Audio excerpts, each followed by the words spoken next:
ठीक है, अब ये तय हो ही गया है कि भाई ये नंबर 1 दिल तोड़ने वाले अय्यर भाई हैं, तो ये अवार्ड हम बबीता जी को दे देते हैं। अरे अरे अरे मेहता साहब, आप बबीता जी को क्यों अवार्ड देंगे? उनका बेचारी का क्या कसूर है? कसूर की बात नहीं है जेठालाल, अब अय्यर यहाँ नहीं है तो बबीता जी जब घर जाएंगी तो अय्यर को अवार्ड दे देंगी, वरना अय्यर तक हम ये अवार्ड पहुंचाएंगे कैसे?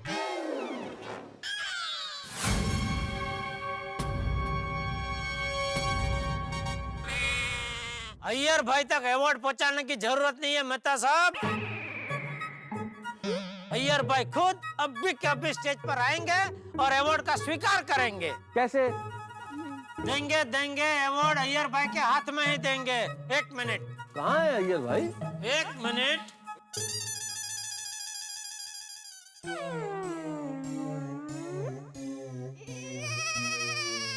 ये देखिए,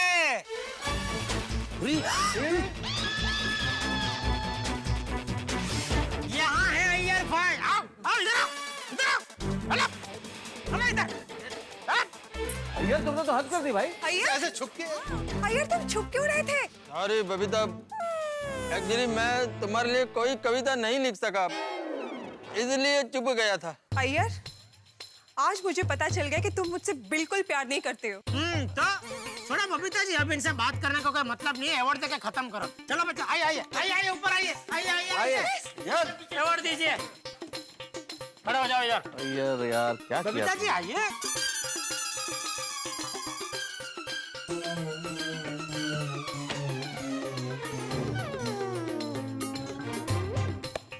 विश्वास नहीं हो रहा अय्यर। खरंच असं थोडी.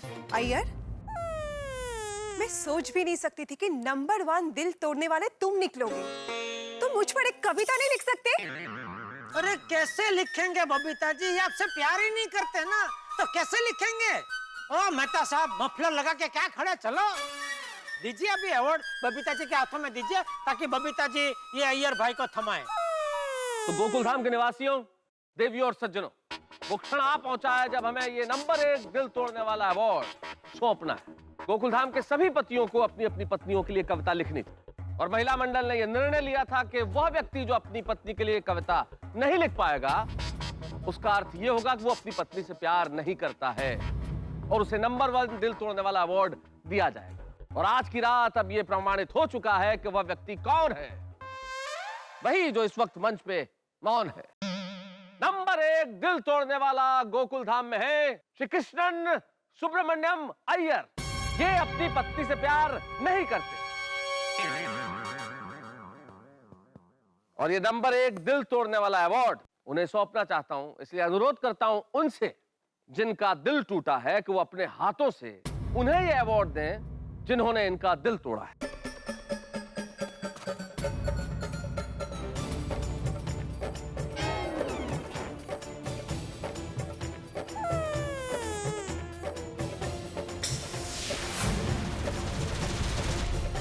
घर में टिपोई पर रखना सामने, अच्छा लगेगा। सब मेहमान आए घर पे, सब देखे, सबको मालूम पड़े ना।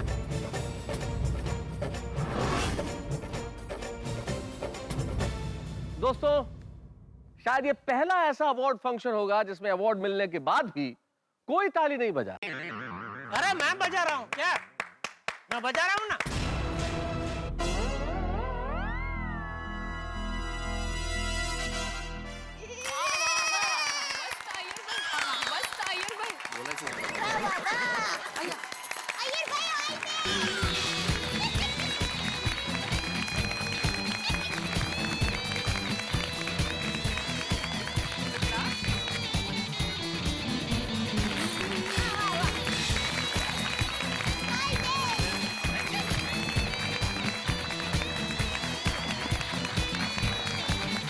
कमान मेरे चेन्नई के शेर, और हो जाए शुरू।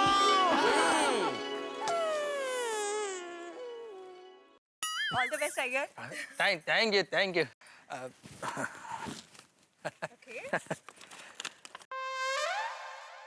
माय डियर बबीता, तुम मेरा सजनी हो तो मैं तुम्हारा साजन, तुम मेरा ऑक्सीजन हो तो मैं तुम्हारा हाइड्रोजन। और जैसे जैसे पानी में से कोई ऑक्सीजन और हाइड्रोजन को अलग नहीं कर सकता, जैसे पानी में से कोई ऑक्सीजन और हाइड्रोजन को अलग नहीं कर सकता, वैसे ही हम दोनों को कोई जुदा नहीं कर सकता। हम दोनों में ना कोई राइट है ना कोई रॉन्ग है। हम दोनों में कोई राइट है ना कोई रॉन्ग है, क्योंकि हमारा केमिकल बॉन्ड सबसे स्ट्रांग है। तुम्हारे आवाज का फ्रीक्वेंसी मेरे कानों को कैच होती है। तुम्हारे आवाज का फ्रीक्वेंसी मेरे कानों को कैच होती है, क्योंकि वो मेरे दिल के फ्रीक्वेंसी को मैच करती है। आगे आगे। चेन्नई के डोसे का कसम, चेन्नई के डोसे का कसम, बबीता मेरी हर बात सच्ची है। चेन्नई के डोसे का कसम खा के कहता हूँ मेरी हर बात सच्ची है। ये साइंटिस्ट सच कहता है कि हम दोनों का केमिस्ट्री सबसे अच्छी है। बबीता,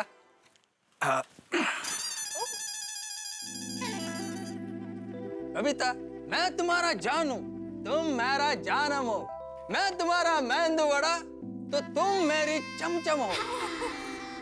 कोमल, कल फिर मेदू वड़ा और चमचम हो जाए। Of course. Thank you. तुम मेरा अल्फा बीटा गामा थीटा हो। बबीता, तुम पर क्या कविता लिखूं?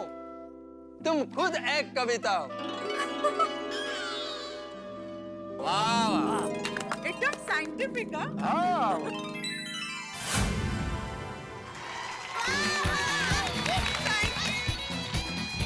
कविता कैसा लगा? कविता तुमको? Iyer fabulous, fantastic. Thank you so much Babita. Thank you. भाई क्या बात है, कृष्णन सुब्रमण्यम अय्यर साहब, कमाल कर दिया आपने। Thank you. जब मैं अय्यर भाई की कविता सुन रहा था तो मुझे ऐसा लग रहा था कि अय्यर साहब ये आपके लिए भी है और आप सबके लिए जो इन्होंने सुनाई।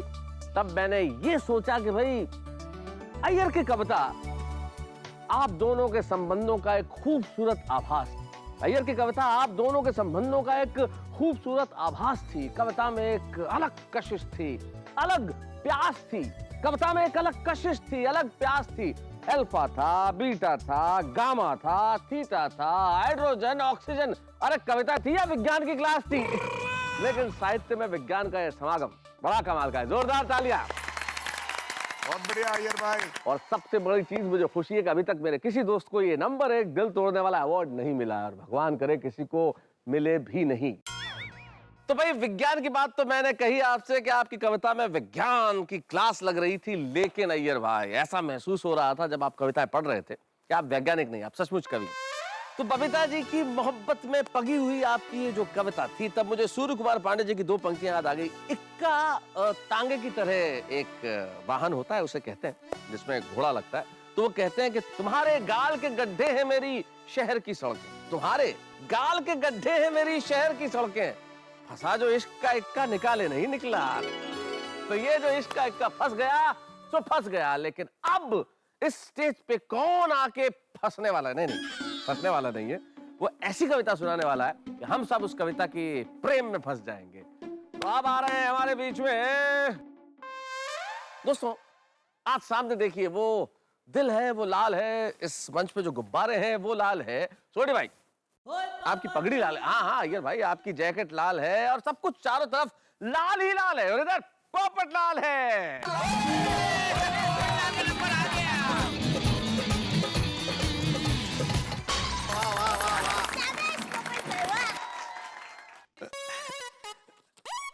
दोस्तों, ये कविता मैंने अपनी होने वाली पत्नी के लिए लिखी है। वो फिलहाल तो सिर्फ मेरे सपनों में है, लेकिन मुझे यकीन है कि इस कायनात में वो जहां कहीं भी होगी, आज मेरे दिल की आवाज इस कविता के जरिए उसके दिल तक जरूर पहुंचेगी।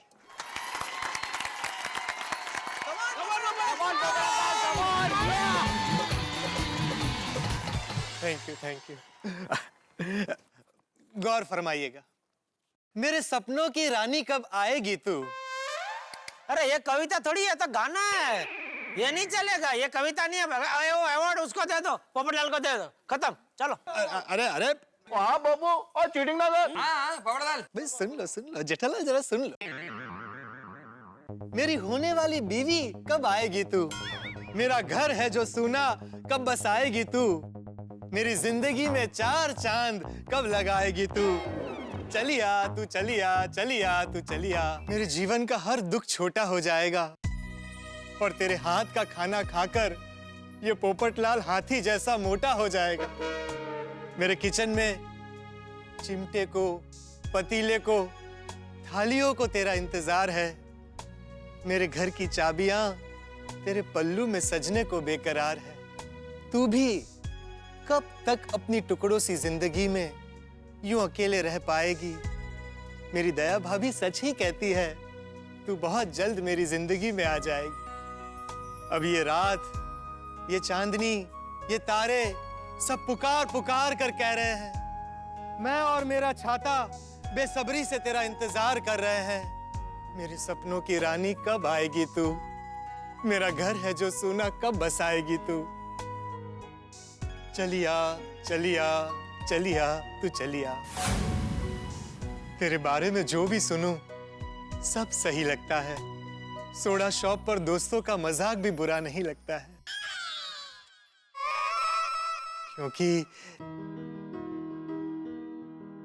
क्योंकि यकीन है मुझे, तुम मेरी दुनिया पर बहार बन के छाओगी और छन छन छन बजाते हुए प्यार के घुंघरू मेरी जिंदगी में आ जाओगी। मेरे सपनों की रानी कब आएगी तू? मेरा घर है जो सूना कब बसाएगी तू? मेरी जिंदगी में 4 चांद कब लगाएगी तू? चलिया चलिया, अब तो चलिया।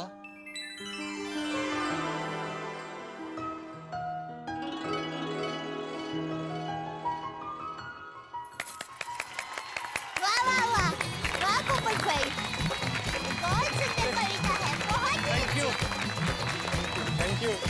थैंक यू थैंक यू दोस्तों, थैंक यू। पोपट भाई, आपने अपनी होने वाली पत्नी के लिए सच्चे दिल से इतनी सुंदर कविता लिखी है ना कि वो इस दुनिया में जहाँ भी होंगे उनके दिल तक आपकी ये कविता जरूर पहुँचेगी। थैंक यू दया भाभी, थैंक यू। एकदम सही कहा दया भाभी। पोपट भाई, जब एक दिल दूसरे दिल की पुकार सुन लेता है ना, तब दुनिया की कोई ताकत उन्हें मिलने से रोक नहीं सकती।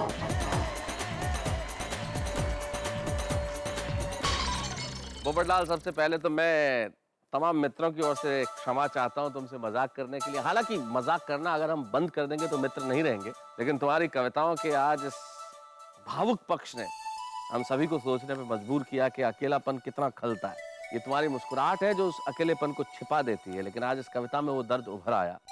तब मुझे मेरी 2 पंक्तियां पुरानी याद आ गई कि वो जब भी याद आता है बेइंतहा याद आता है, और मसला ये है कि वो हर वक्त याद आता है। और मैं जानता हूँ हर वक्त जो तुम्हारे चेहरे पे मुस्कान है उसके पीछे बहुत बड़ी पीड़ा है, और हम तालियां बजाते हैं पोपटलाल तुम्हारे लिए, और तुम्हारा अकेलापन जल्दी ही दूर होगा। और ये तुमने कहा ये कि ये सब चीजें इंतजार कर रही है उसका, तब राहत इंदौरी साहब के 2 शेर मुझे याद आते हैं। वो कहते हैं कि उसकी कत्थई आंखों में है जंतर मंतर सब, उसकी कत्थई आंखों में है जंतर मंतर सब, चाकू वाकू छुरियां वुरियां खंजर बंजर सब। और वो जब से रूठा है रूठे हैं सब, वो जब से रूठा है रूठे हैं सारे के सारे, तकिया वकिया चद्दर वद्दर बिस्तर बिस्तर सब।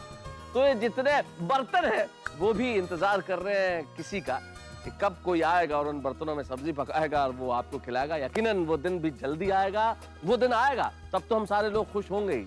लेकिन आज आपकी इस कविता के लिए हम जोरदार तालियां। और मुझे बड़ी खुशी है कि ये नंबर 1 दिल तोड़ने वाला अवार्ड अभी तक किसी को नहीं मिला। जेठालाल, अब तो तुम ही बचे हो भैया आखिरी कंटेस्टेंट। अब देखना यह है कि तुम कविता बोल पाते हो या ये अवार्ड तुम्हें मिलता है। ओ मेहता साहब, शुभ शुभ बोलिए भाई, मैंने कविता लिख ली है और मैं सुनाऊंगा। अरे भाई लिखी है तो फिर यहाँ आइए, यहाँ आके उस कविता को सुनाइए। और मैं चाहता हूँ उस कविता को सुनाने से पहले उस कविता के स्वागत में और दया भाभी और जेठालाल के स्वागत में जरा जोरदार तालियां बजाइए, जरा जोर से तालियां बजाइए।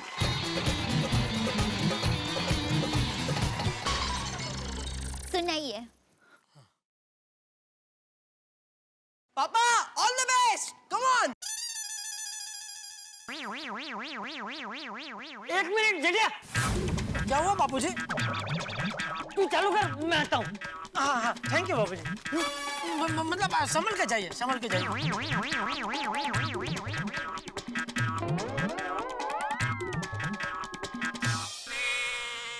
Thank you.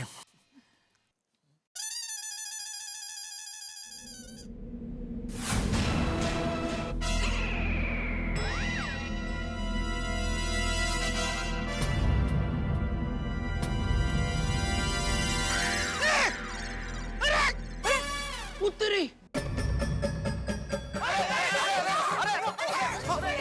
अरे मेरी कविता, मेरे को पानी डालो, मेरी कविता। अरे कभी क्या कर रहे हैं आप? आपका हाथ जल जाएगा। अरे लेकिन मेरी कविता।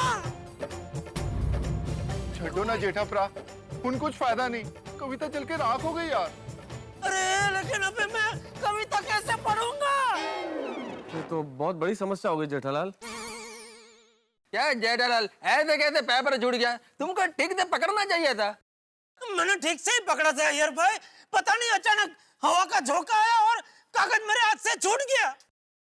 छूट गया कि जानबूझकर छोड़ दिया? अरे कैसी पागल जैसी बात कर रहे हैं यार भाई?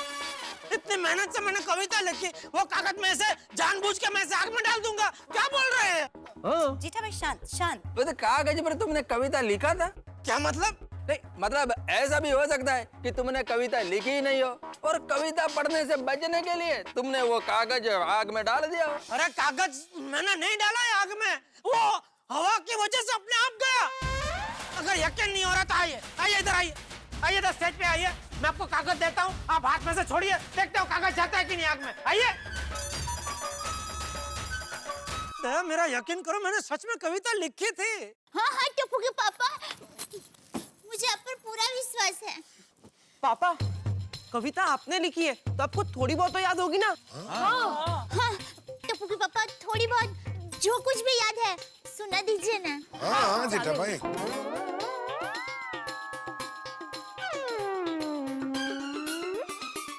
कुछ याद नहीं आ रहा है दया, मुझे इस वक्त कुछ याद नहीं आ रहा है। इसका मतलब जेठालाल तुमने कविता लिखा ही नहीं है, क्योंकि अगर तुमने कविता लिखा होता तो तुमको कुछ तो याद होता ना। मैंने कविता लिखी है। तो फिर बोल।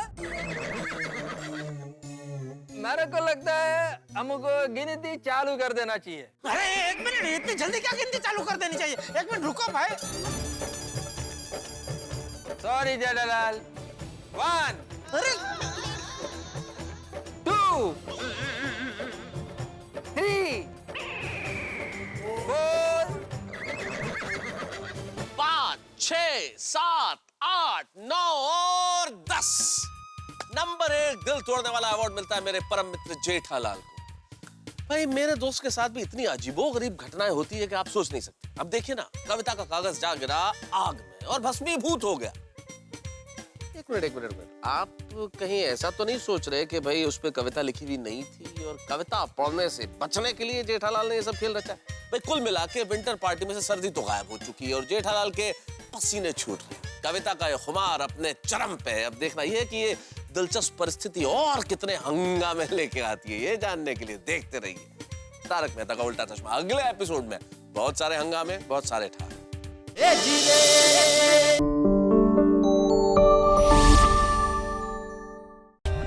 For more updates, subscribe to our channel, click the show links and enjoy watching the videos.